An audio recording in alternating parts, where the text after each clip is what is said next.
இங்க துளசி அப்படின்ற ஒரு அப்பாவி பொண்ணு தன்னோட அம்மா கூட சேர்ந்து ஒரு கோழி பண்ணையில வேலை செஞ்சுட்டு இருப்பா.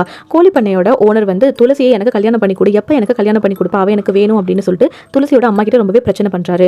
இதை கேட்ட துளசியோட அம்மா ரொம்பவே கோவப்பட்டுட்டு என் பொண்ணு நான் உனக்கு கல்யாணம் பண்ணி கொடுக்க மாட்டேன் அப்படின்னு சொல்றாங்க. உடனே துளசி கிட்ட தப்பா நடந்துக்க அந்த ஆள் முயற்சி பண்றான். இதனால துளசியோட அம்மா அந்த ஆளை மேல இருந்து கீழே பிடிச்சி தள்ளி விட்டுறாங்க. இதனால அந்த ஆள் இறந்து போயிடுறான். உடனே துளசியோட அம்மா பயந்துட்டு நீ எப்படியாவது இங்க இருந்து பெங்களூர் கிளம்பி போயிறாங்க தான் உன்னோட அப்பா இருக்காரு அப்படின்னு சொல்றா. வெளி உலகமே தெரியாத அப்பாவி பொண்ணு பெங்களூர் போறதுக்காக பஸ் ஸ்டாப்ல வந்து நிக்கிறா. பஸ் கண்டக்டர் கிட்ட கேக்குறா இந்த பஸ் பெங்களூருக்கு போகுமான்னு சொல்லி கேக்குறா. அதுக்கு அந்த ஆள் சொல்றான் இந்த பஸ் பெங்களூருக்கு போகாது, பெங்களூருக்கு முன்னாடி இருக்கிற ஸ்டாப்ல நான் உன்னை விட்டுறேன், அங்கிருந்து வேற பஸ் பிடிச்சி தான் போகணும் அப்படின்னு சொல்றான். உடனே துளசி பஸ்ல ஏறி உட்காந்துக்கிறா. போயிட்டு இருந்த பஸ் ஒரு இடத்துல பிரேக்காக நின்றுது. துளசி ஃப்ரெஷ் அப் ஆகலாம் அப்படின்னு சொல்லிட்டு ஒரு பாத்ரூம்குள்ள போறா. அந்த பாத்ரூமோட இன்சார்ஜுக்கு காது கேட்காதனால துளசி உள்ள இருக்கிறது தெரியாம அவங்க வெளியில லாக் பண்ணிட்டு போயிடுறாங்க.